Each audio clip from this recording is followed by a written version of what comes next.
21 নম্বর হাদিস শরীফ,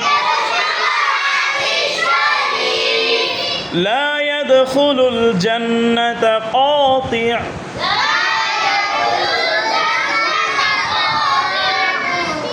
21 নম্বর হাদিস শরীফের অর্থ,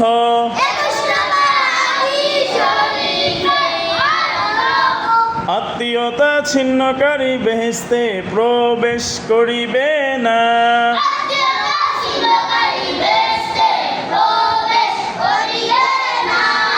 21 নম্বর হাদিস শরীফ,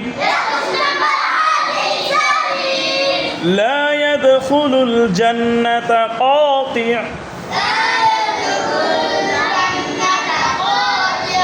21 নম্বর হাদিস শরীফের অর্থ,